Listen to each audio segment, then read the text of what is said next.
Kali ini kita akan belajar matematika ya, yaitu materi statistika. Nah, bagi kalian yang baru bergabung, jangan lupa untuk tekan tombol like dan juga tombol subscribe-nya agar tidak ketinggalan materi-materi berikutnya. Nah, langsung saja. Dalam statistika, kita akan belajar pengumpulan data dan penyajian data. Langsung saja kita mulai dari pengumpulan data. Nah, sebelum pengumpulan data, kita ketahui data itu apa? Data adalah keterangan yang benar dan nyata. Bisa dipahami ya, keterangan yang benar dan nyata. Kemudian untuk pengumpulan data, itu bisa kita lakukan menggunakan dua cara. Yang pertama, pengumpulan data secara langsung, dan yang kedua, pengumpulan data menggunakan lembar isian. Nah, kita bahas pengumpulan data secara langsung dulu. Pengumpulan data secara langsung dilakukan untuk data sederhana dan dapat dilakukan sendiri. Contohnya, pengumpulan data jarak rumah ke sekolah dari 20 orang. Kemudian misalkan ada lagi pengumpulan data tinggi badan dari 20 orang. Ada lagi pengumpulan data ukuran sepatu dari 20 orang. Nah, misalkan seperti ini ya. Misalkan jarak rumah ke sekolah, satuannya kilometer. Kemudian datanya ini ada yang 2 km, 3 km, 5, 8, 4, 1. Nah, ini berupa data, pengumpulan data secara langsung. Atau juga data berat badan siswa kelas 4, satuannya kilogram. Ada yang 25, 31, 28, dan lain sebagainya. Nah, bisa dipahami ini ya, pengumpulan data secara langsung. Kemudian, yang kedua, pengumpulan data menggunakan lembar isian. Pengumpulan data menggunakan lembar isian, yaitu dengan cara mengisi lembar isian. Bertujuan untuk mempermudah kita dalam pengolahan data. Nah, contohnya, pemilihan ekstrakurikuler, ya. Kemudian mata pelajaran favorit siswa kelas 4, kemudian lagi hobi siswa kelas 4, dan masih banyak lagi yang lainnya. Nah, misalkan contohnya seperti ini, lembar isian pemilihan ekstrakurikuler. Nah, perhatikan, nama, ada pramuka, bisa di checklist nanti ya, atau dicentang. Misalkan satu orang ini memilih apa, kemudian nanti datanya dikumpulkan. Nah, jika kalian sudah memahami tentang pengumpulan data, maka langkah selanjutnya yaitu yang kedua ya. Nah, ini penyajian data. Nah, setelah dikumpulkan, datanya itu disajikan. Nah, untuk di kelas 4 ada dua cara yang digunakan ya, yaitu menyajikan data dalam bentuk tabel. Kemudian yang kedua, menyajikan data dalam bentuk diagram batang.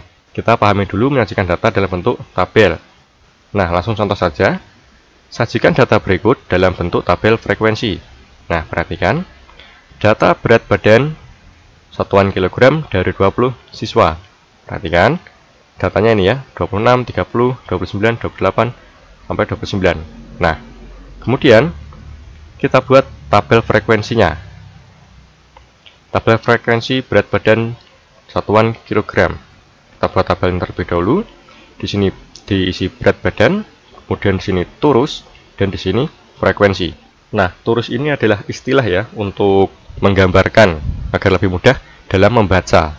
Nah, dilambangkan atau disimbolkan dengan garis lurus atau garis miring. Kemudian frekuensi ini adalah jumlah. Nah, langkah selanjutnya jika kita sudah membuat tabel, maka kita lihat datanya. Kita lihat data yang paling kecil atau angka yang paling kecil ya. Berat badan yang paling kecil yaitu di sini ada 25 ya. 25, kemudian yang paling tinggi 30. Nah, jika kita sudah mengetahui data yang paling kecil dan paling tinggi, maka kita tinggal menuliskan di sini, yaitu mulai dari yang terkecil sampai tertinggi. Nah, kan 25, kemudian 26, 27, sampai 30 yang tertinggi. Nah, kemudian kita mulai menghitung. Nah, untuk 25, ini ada berapa orang ya? Kita mulai hitung, 1, turusnya 1 ya, atau garis lurus. Kemudian 2, turusnya juga 2, tambah lagi. Kemudian ada lagi 25. Oh, sudah tidak ada ya, berarti frekuensinya atau jumlahnya yaitu 2. Kemudian setelah 25 yaitu 26. Nah, 26 ada 1. Kemudian ada lagi ya 2, ini ada. Kemudian 3. Nah, ada 3 ya. Berarti jumlahnya atau frekuensinya 3. Kemudian yang 27 ini ya 1. Kemudian ada lagi, kalau tidak ada berarti hanya 1. Kemudian yang 28 ini ya 1. Dan 2,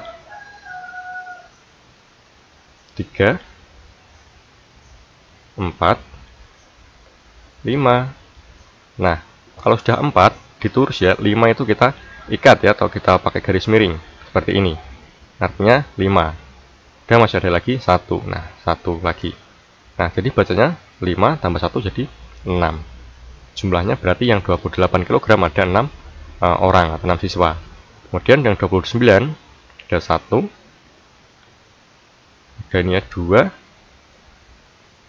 Nah, hanya 2 ya. Kemudian yang 30 ada 1, 2, 3, 4, 5. Nah, kita ikat ya. 5 dan 6. Pas, habis ya. Berarti ada 6 orang. Nah, selanjutnya kita jumlahkan. 2 tambah 3, 5 tambah 1, 6, 6 tambah 6, 12, tambah 2, 14, tambah 6, 20. Pas ya, 20 jumlahnya dan 20 dari data siswa. Nah, ini sudah jadi untuk tabel frekuensi. Kemudian, yang kedua, yaitu menyajikan data dalam bentuk diagram batang. Nah, perhatikan, misalkan contoh saja, buatlah diagram batang dari tabel frekuensi jumlah siswa SD harapanmu.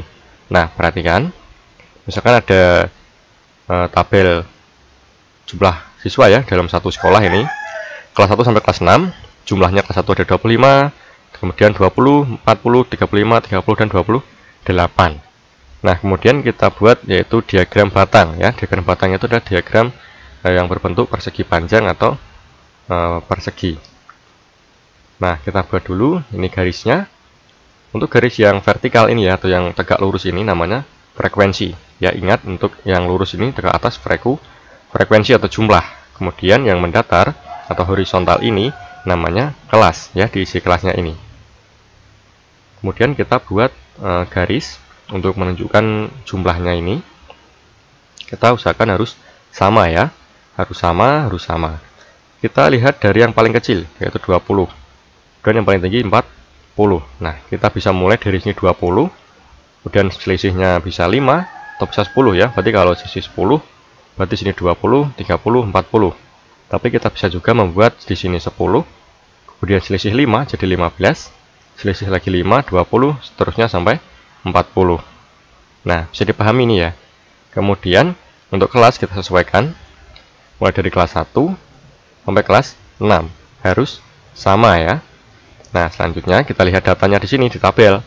Kelas 1 ada 25, berarti kita buat diagram batangnya di sini 1, kelas 1 di angka 25. Nah, 25 di sini. Nah, seperti ini. Kemudian di kelas 2 kita lihat 20. Berarti kita buat diagram batangnya sampai 20. Kemudian kelas 3 itu ada 40. Kita buat diagram batangnya sampai 40.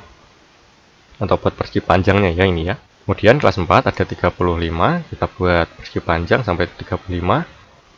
Kemudian yang kelas 5 itu ada 30, kita buat 30. Nah, seperti ini. Kemudian yang kelas 6 yaitu ada 28, kita buat persegi panjang 28. Nah, di sini ada 28 ya, di antara di bawah 30 ya. Kan di 25, 26, 27, 28, 29, 30. Nah, bisa dipahami nih ya.